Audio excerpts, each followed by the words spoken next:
Hello to niggas and niggas only. It is your boy, Keese. What up? We are back on This American Negro, and today we are going to be talking about black men as they are depicted in television.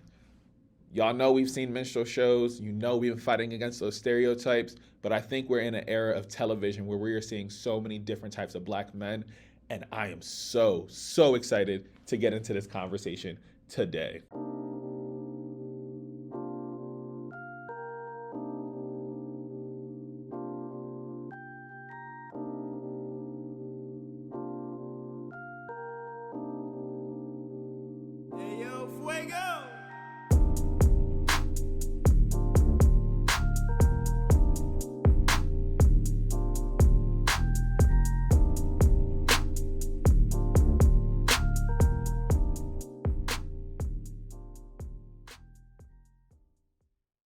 First things first, if you are new to this channel, welcome. It is your boy Keese, Marquise, Davon, This American Negro, whatever you want to call me. Just don't ever call me Mark, please and thank you. However, my channel, it's all about cultural commentary, social emotional learning, political education, all of that good stuff. So you'll hear me talk about a variety of topics, explore a variety of things, and sometimes in front of the camera and sometimes behind the camera as well. So welcome to the channel. Thank you for showing up. If you are coming back, welcome back. So first things first, if you want to support me, you can also go to support me and become a patron on patreon.com/Marquise Davon. That's MARQUD. Wow, words. I can't even spell my own name. You can boop, boop, boop, boop, boop. You can become a patron on patreon.com/Marquise Davon. That's patreon.com/MARQUISEDAVON. There we go.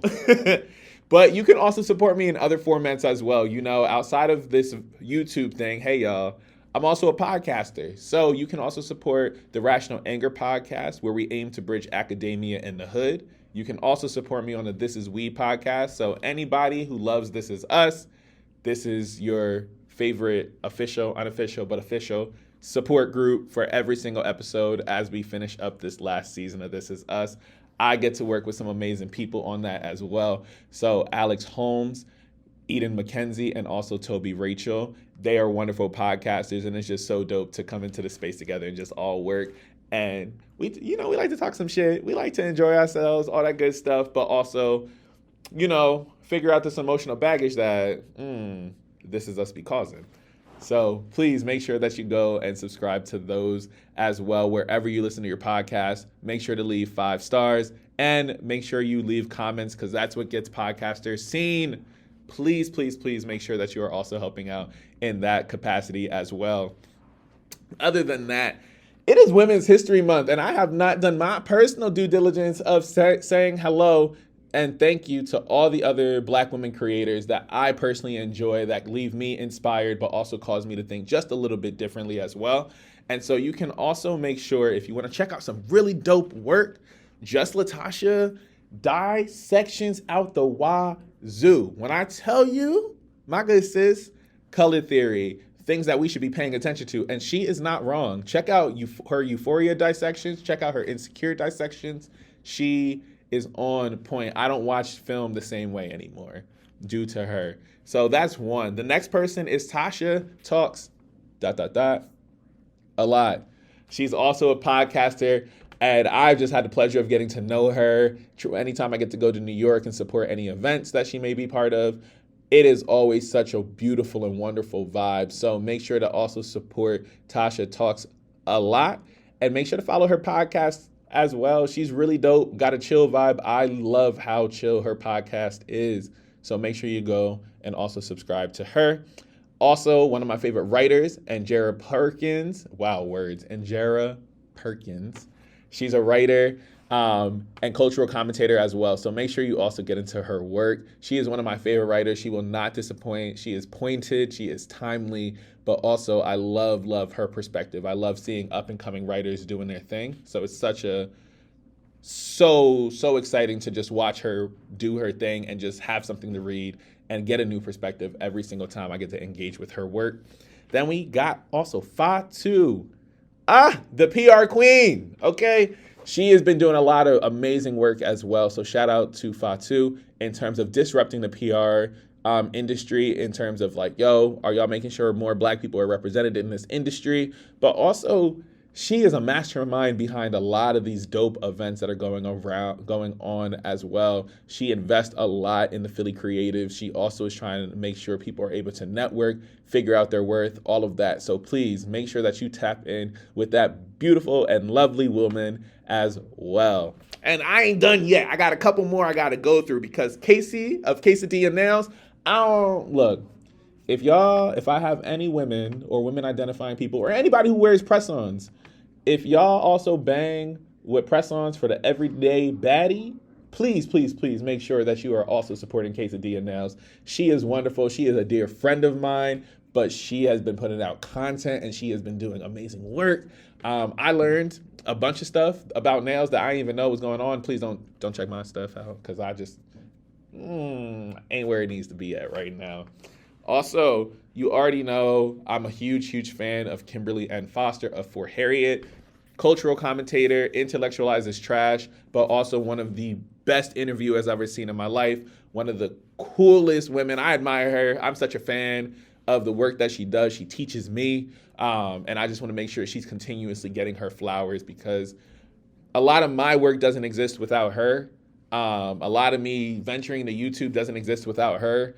And so I'm just so grateful that that content creator, that Black woman, is doing what she needs to do and is so transparent about her journey. So make sure you also get into her work as well.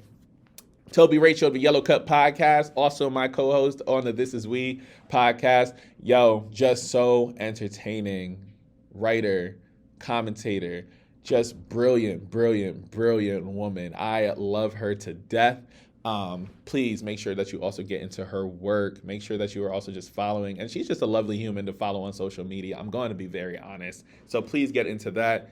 And then last but certainly not least, make sure y'all are following Queen, okay? Of the Tea with Queen and Jay podcast, of Miss Vixen, okay?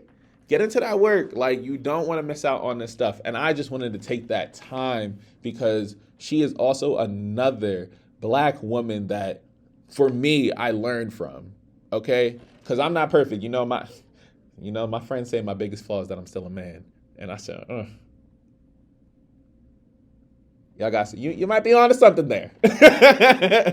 But no, seriously, like any work, conversations, making sure we're dismantling white supremacy, patriarchal capitalism, one podcast at a time, as their tagline says, but also just how do we engage with the world so different? How do we make sure we leave the world a better place? I honestly and truly think that each of these women that I mentioned do that thing. I also believe that they are just trailblazers in their own right. I also am just so inspired because these people are so smart. These people are so wise. These people are dope, but they are all on their journeys, and it's so beautiful to witness. So in honor of Women's History Month, I wanted to just take some time out just to highlight these wonderful freaking Black women and femmes that are doing their thing. I'll make sure to leave all of their information in the comment section down below. So, without further ado, I want us to fully get into this conversation, okay?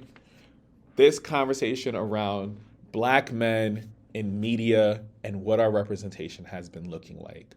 I am a big lover of television. I am a big lover of character development. I am a big lover of all of that. Like, I'm a theater kid through and through. So character development, understanding motivations, understanding choices, word choice, growth, all of it is so important to me when I'm experiencing a television show. It's so important to me when I am engaging in television. And honestly, these last couple of years has been some of the best writing I think that I've seen for Black men.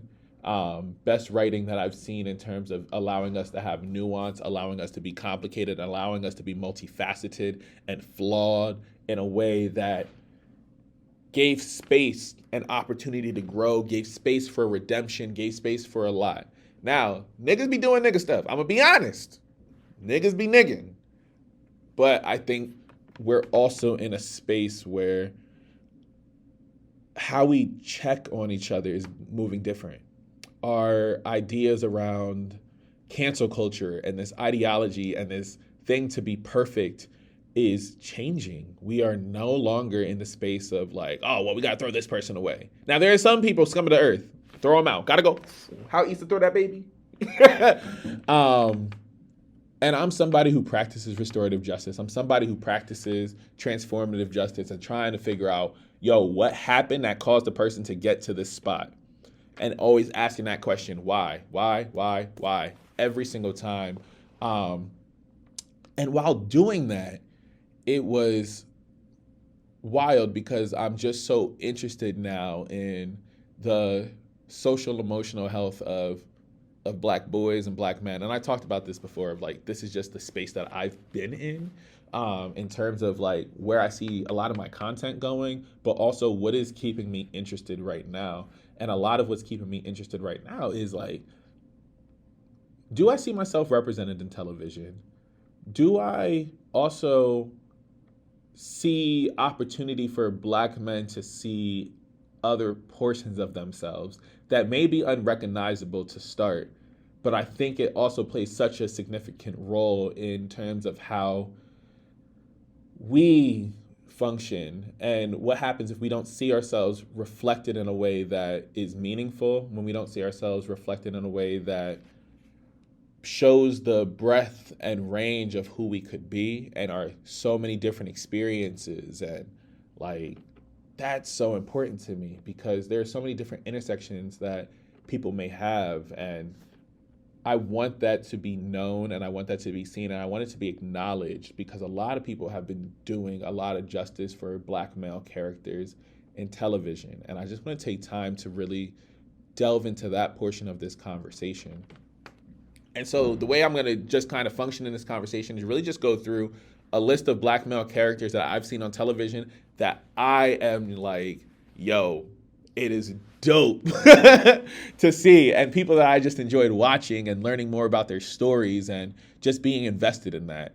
One of my biggest philosophies is theater and acting is the purest form of empathy. You have to get into somebody else's shoes. You have to understand their motivations. You have to be gentle and understanding of this character because you can't embody somebody that you hate. You can't embody somebody that you're just like, oh, I don't want to get to know this person because it's too dark. Like, you have to step into who this person is. And I think we're seeing Black men have that opportunity so much more to step into characters that may be familiar, but may have been one-dimensional in the past. That may be familiar, but didn't have the opportunity to get a full story. That may be familiar, but we only got to see them as a side character. And I think we've had television and writers who have been doing so much work to ensure that there's more to them. And so I'll go through a few characters because, your boy's Lawrence Hive over here. So Lawrence from Insecure, Marcus Watkins from Love Life, Alfred Paperboy Miles from Atlanta, Ralph Angel and Micah West from Queen Sugar, Gregory Eddy from Abbott Elementary, and also basically all the men from Grand Crew. So Noah, Wyatt, Anthony, and Sherm. I think these are all fresh characters, and it's exciting to see them because Black men are becoming a lot more nuanced. We get to see where we started. So 1920s, 1930s, we're minstrel shows are showing up, right? We're witnessing how Black men are being depicted through the eyes of whiteness. So they're thinking that these Black men are going to take these women and take these villages and ruin the family, and they're so intimidating and X, Y, and Z.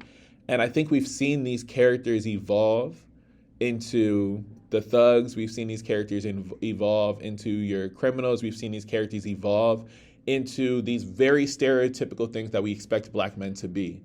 Your brutes, your comedians, your entertainment, your the danger that we see in the world. Oh, if I want to have a bad girl phase, like, let me go find a Black man, And so I think when we're witnessing a lot of this, it reinforces like Black men are very limited in who they're allowed to be. Black men are very limited in what we get to explore, you know?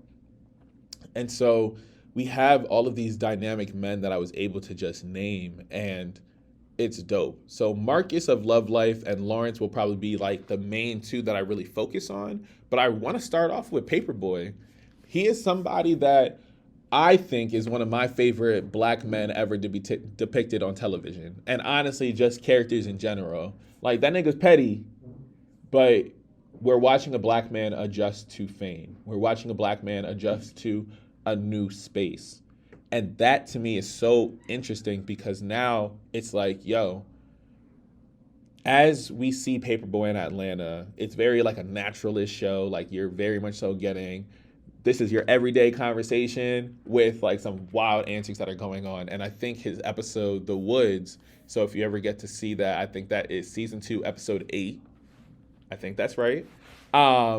He goes through this journey of the woods, and he comes out in his transformation, accepts the fact that he's a recognizable figure now.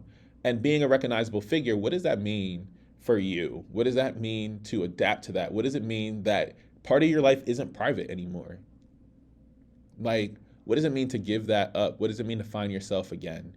And what this new identity could be. I think he is such a nuanced character because you start off and you're just like, he's just nigga trying to make it in the rap game. Just, one of them rap niggas, depending on his cousin, chilling with his boy, X, Y, and Z. But we see more and more that his character gets developed and he's insecure. Like, he is so insecure of himself. And he's also resistant to fame. Like, he doesn't want that shit. He just wants to make art, And for him to be denied such things, it's hard to grapple with, because what happens when your art form that you love and you want to get paid off of also requires you to be public facing, right? So he's a character that I thoroughly enjoy, and I'm so excited to see Atlanta come back and how they are going to build on his character, because he is somebody I think is important to television. He is a character that I think needs to be looked at more. He's a character that I think requires our due diligence when we watch his development. So, like, Paperboy, I'm just glad you get to exist. Brian Tyree Henry, man, he plays the hell out of that character. So I would say look at Paperboy if you're looking for somebody who's trying to make it, but also has to reckon with his new found identity, essentially. And then we got somebody like Gregory Eddy. Now, this is the character I said, nah, I get it. Like, I'm an educator. I'm in that space. Like, this is what this is going to be. And he is hilarious because there are little things where I'm just like, oh, yeah, I found that. And, because as a teacher, like, especially as a Black male teacher, there's not many of us in the world, in the U.S. I don't know the world statistic, but I know we like 1.7 in terms of making up the education force. And to see him be in a space as a substitute teacher, we see his character grow in terms of getting more comfortable with kids. But, he's real stiff and like, yeah, I'm just in here to do my job and I gotta go. But we get to see him let loose in television too. And also just, he is an awkward man. Like, and it's hilarious because we get to see him through comedy. But he's another character that he's somebody new, he's somebody fresh, and he's somebody that we are also happy to see now in television. That's why he's so refreshing and compelling as a character, But we also see that he's much more gentle in his masculinity. He's much more, he's kind of rigid, because, niggas still be logical. You're still a man. Like, but to see him let loose in some episodes, it's been really dope to witness and just seeing like more of the quirks. So we get to see Paperboy who's in the hood, like he's really just trying to make it. And then also somebody like Gregory Eddy, who is still a teacher, and you have to navigate some level of vulnerability when you're an educator, right? And as Black men, I think that's the space that's allows us to go into. So I'm happy to see a character as quirky as Gregory, because it is just so refreshing to see. And then we got another character, two characters that I love the dynamic that we get to see, but Ralph Angel Bordelon from Queen Sugar and also Michael West. These two characters, I can go on and on and on about the way that Queen Sugar has given Black men permission to just be and exist, and multi-generational Black men. Queen Sugar has done such a beautiful job of ensuring that we are taken care of. We are seen as softer. We are seen as beautiful. We are seen as worthy of redemption. You know, we are seen as all of this. And to witness how Queen Sugar took somebody like Ralph Angel and developed his character over these last 5 seasons into this last 6, and I'm sad that it's on its way out. I'm sad. But Ralph Angel is somebody, every time he cries, I cry.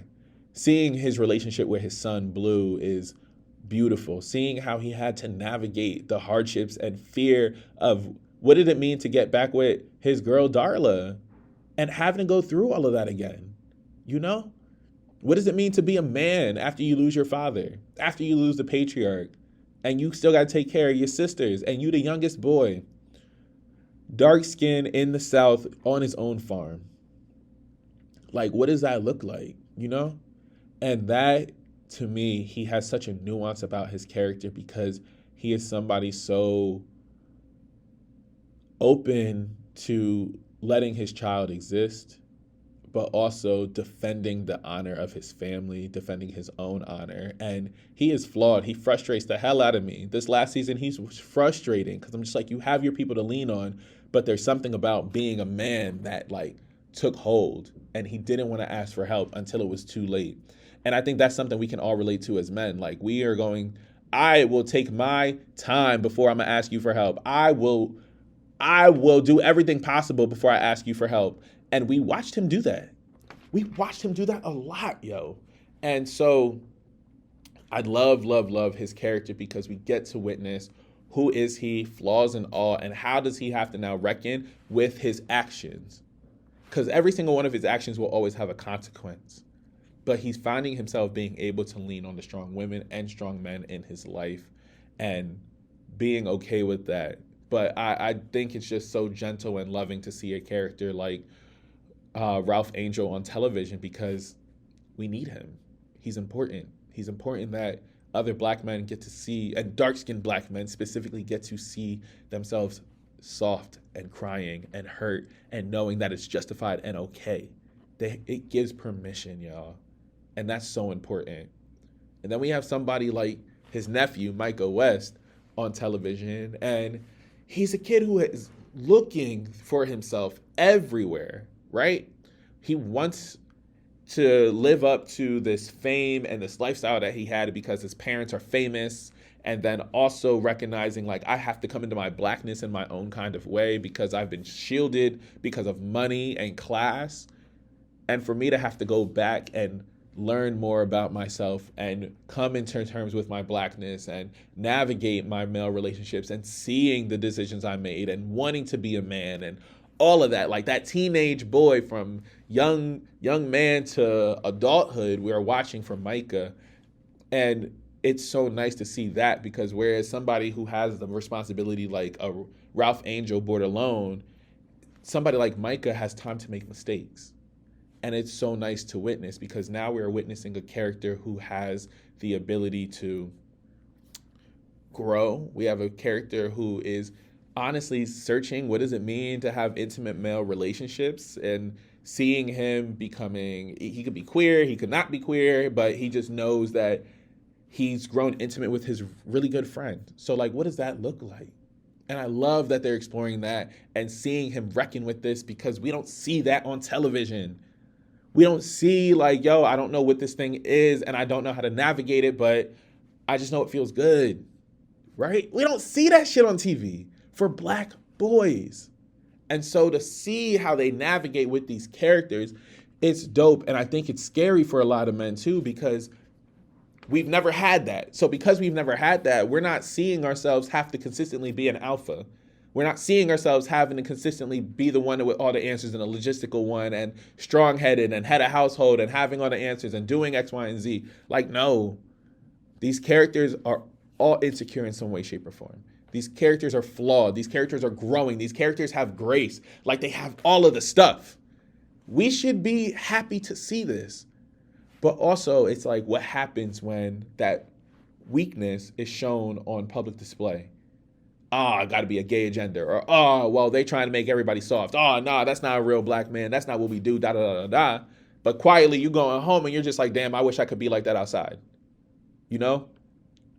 And I think that's the part of television that's so important. The part of theater that's so important is knowing that you have permission to be soft, to cry, to show vulnerability, to explore those things. And we've been getting that in television. We have been getting that in television. And I don't think people want to acknowledge it. And we haven't been able to fully engage in that conversation because we had a character that was so divisive. Lawrence Hive, stand up. Chad Hive sometimes too. I'll be honest. But someone like Lawrence, we watched him struggle. We watched him go through a depression. We watched him for 5 agonizing and wonderful, amazing seasons of Insecure. But what did it mean for him to be in that? What did it mean for his character? What did it mean for Issa and him to go into these spaces and to watch his story? And he wasn't necessarily like the center story. We saw a lot more of him in season 5 in terms of like rounded outness of his character. But we watched him go from somebody who was hurt and not understanding why he was cheated on, right? And that's justified. Because I said, nah, because Lauren's justified in feeling how he feels, but then also losing himself in other women. Also not knowing what he wants as a job, not knowing what he brings to the table for his job, and ultimately starting to find that. But we watched him fumble for a couple of seasons before he finally gets what he wants, only for him to feel like he was set back because now life happened and he became a father. So what happens in that story? What happens when he doesn't know how to always control his emotions and he spazzes out, but he also wants to have that gentleness with Issa and wants that love, but that idea of a man who has potential that hasn't been reached, and that's so important to see on TV too. I am so thankful for a character like Lawrence because he also gave permission to have grace and be patient, but also at some point get your shit together too. You know, that stuff is so important to bear witness to. And Lawrence, I think, was so divisive because we all know a Lawrence in life. We all have witnessed that. We some of us are that. And it's okay, but we watched this character sit with his decisions and want to grow and struggle with what does this mean back and forth. And so I'm so grateful that we get to see a character like that on television. I'm just grateful that we're in an era that we get to see a black man who doesn't have his shit together in a way that's still not damning to all black men, you know?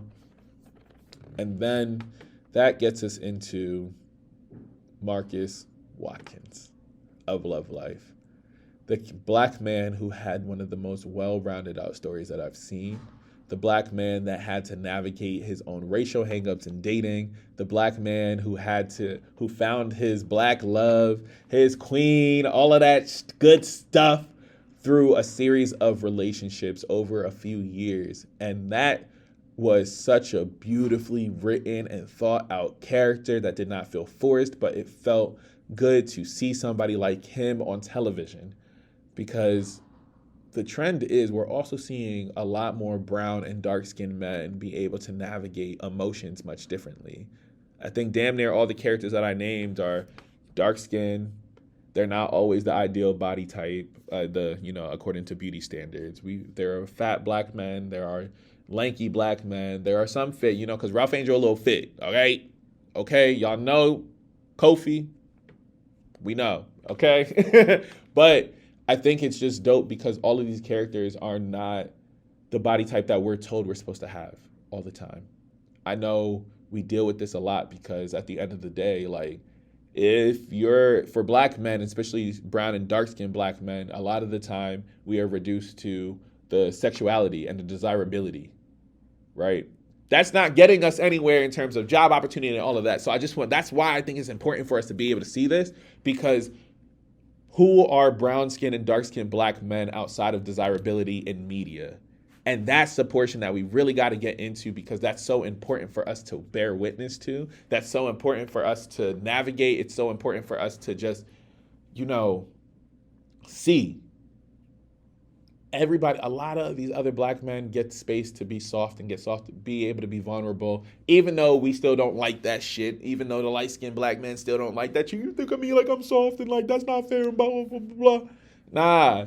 it's a different ball game because they still have opportunities that are not afforded to dark-skinned black men. They still have opportunities that they won't come off as threatening. They still have opportunities where at least I can deal with you. Okay? And that brings me back to Marcus Watkins. And Marcus is just a character that he had to go through, I think, 10 episodes on Love Life. And it's an anthology series that we get to see him go through his dating world, his love life, all of the things. And it's so, like I keep saying, he's such an important character. And he's important because we got to witness somebody navigate love, navigate intimacy, navigate boundaries, navigate all of these things. And the racial hang-up that happened, but also a character who had to finally decide what the hell he wants. And that's so important to watch on television as we navigate these characters and navigate these people and spaces, because at the end of the day, they have to also be okay in making these decisions. A lot of the characters I named have made decisions that all ultimately have consequences. And Marcus had to deal with hurting people because he didn't know who he was. And the messiness of not knowing who you are in a relationship can be so damaging. You don't know what you want. You don't know how to rebound from situations. You don't know how to do a lot of these things that are required of you in romance, right? And so I think somebody like Marcus was so refreshing to watch is because we see his interaction with his family, his friends, how they hold him accountable, how they love on him, how they push him, how they can't stand him sometimes. But it's so important to witness all of this. It's so important to have that. It's so important that we see this character on television because he's necessary. He is important. He is all of the things that we need. And I preface that entire conversation with all of these black male characters and the differences that we see them on television and the differences we see of them on television, because white supremacy will tell us otherwise, right? We subscribe to this thing called patriarchy. We subscribe to all of this shit that tells us what a man is and what a man ain't. The toxic masculinity, the high value brother, all of that. But these characters on television, this is gentle, this is restorative, this is nuance, this is care, this is humanity, this is complex, this is all of the things. And I think it's so important that we get to acknowledge that and sit in that. Because if we're not acknowledging this and sitting in this, what's really the point, you know? Because art should reflect where we want to see society going. Art should be reflective of who we are. Art should also be able to push us in who we want to be. I think that's the point of theater. That's the function of theater. That's the function of good art. It should want to push you, and it should scare you, and it should evoke a really cool feeling in you, you know? And if it's not being there, then maybe the character's not, maybe the character, you don't resonate with this character. Now, you don't have to resonate with every single character. Like, nothing about my life really is Paperboy. There are bits and pieces that I can pull out and just be like, yeah, but he's still, to me, such a compelling character, right? I think that's so important. I think it's important that as black men get to navigate who we are on television and be able to give out these other narratives that are outside of the norms that were pushed on us due to white supremacy, minstrel shows, anti-blackness, all of that, and us being victims of patriarchy, like white patriarchy and what that's supposed to look like, and us trying to attain something that's impossible. Fuck all that. You know, we need to be in a space where we can actually be able to enjoy these characters and embrace these characters. It shouldn't have took me reading Go Tell It on a Mountain to finally find a character that I relate to in John. It took Baldwin. It took me till senior year of high school to find a character that I was just like, that's me. I understand that. I see it. Well, I read it, but I saw it in my head. You know, the imagination works wonders. But that's all of it. We need to be able to find opportunities to look at ourselves in a mirror of who we are, who we could be, who we want to be, and seeing other people navigate that. It's not just art. This is a character. This is real. This can be real life. This could be somebody's life. It could be based on reality. Somebody had to write that script. Somebody had to experience that experience, or at least empathize hard enough to know what that experience could look like on the other end. All of this stuff is important for us. And so I'm so fascinated with where we're at in TV because of how Black men were portrayed. And honestly, sometimes portrayals, they really do cause like the world to look at us different. It's why they'll clutch their bag when they see a Black man walk through. It's why if majority of Black men on television are depicted as criminals, that they're going to see us as such, right? Because if that's somebody's first interaction with a Black person, if that's somebody's first time seeing a Black person, now it's not our fault that the world looks at us like that. Like that, people should have common sense. And for you to not have any Black people you've ever been around, that to me is wild. So I'm not making excuses for them. But if this is some people's first interaction with Blackness, that's wild. And I think Chimamanda talks about it a lot in terms of the scariness or the dangers of a single story. Because there's so many more narratives of us out here. And I leave with this because it's something that I remember. And I talked about it on the Rational Anger podcast, but this kid when I was in college came from where was it? New Zealand. And his first interaction with me was saying, I didn't know Black people smiled. You're so happy to be Black in America. And I said, who are you talking to? You think Black people don't smile? Well, every depiction I've seen of them, they've been angry, upset, poor, all of this stuff. And I said, one, your social contract is trash. But two, it annoyed me in the moment. I said, let's not only get our stuff from TV, let's put yourself around actual Black people, but also maybe not, because that was uncomfortable and mad annoying. But I think it's so important for us to push television and literature and theater and movies and media to start looking at Black men differently, yo. Because we keep seeing that trauma, we keep seeing that pain, we keep seeing that hardness in the media. I am excited to get into a space that we can start breaking down these narratives. I'm excited to get into the space where we don't have to fight for humanity anymore, to be seen, to be heard, to be looked at as flawed and be okay with being flawed anymore. I wish I had time to see somebody break down and know how they rebuilt themselves back up. I wish I saw that growing up, because I didn't do that. So I don't know. Yeah, I was excited for this video. I'm so happy about this video. Let me know your thoughts. Black men, if you're watching, Black women and femmes, if y'all are watching, what are characters on television that you think are compelling, that are Black men, that we should know more about, that we should be shouting out, that we should be putting our attention to, all of that. There are so many more characters out there that I would love to get into, because I didn't even get into Carlton, and I think I'm going to just end up doing like a fuller Bel-Air breakdown, because chef's kiss, such a great show. I also didn't talk about the 4 men of Grand Cru, like these Black men who love wine. Like all of that, little but still revolutionary, but also none of them are like your ideal body type. Like they're all just regular ass men, and it's so dope to see. And all right, because I'll go on for another 30 minutes, 40 minutes, 60 minutes in this. Let me know your thoughts on this video. Let me know if you found this valuable. Shout out to all the Black women that have left me inspired and pushed me in my thinking. But also, thank you to all the writers who created some of the coolest Black men that I've seen within the last 3 to 5 years. Thank you, thank you, thank you. It is so liberating for me. It is so exciting for me. And I can't wait to see more Black men stories. And also, I almost forgot, damn, For the Boys. Please make sure you watch out that web series, because that one, you want a good Black, queer, coming of age story? Bro, I can't believe I forgot about them wonderful Black people. Yo, please get into it. I will make sure I do because I did a disservice. Okay? Because the web series are way ahead of their time. They are.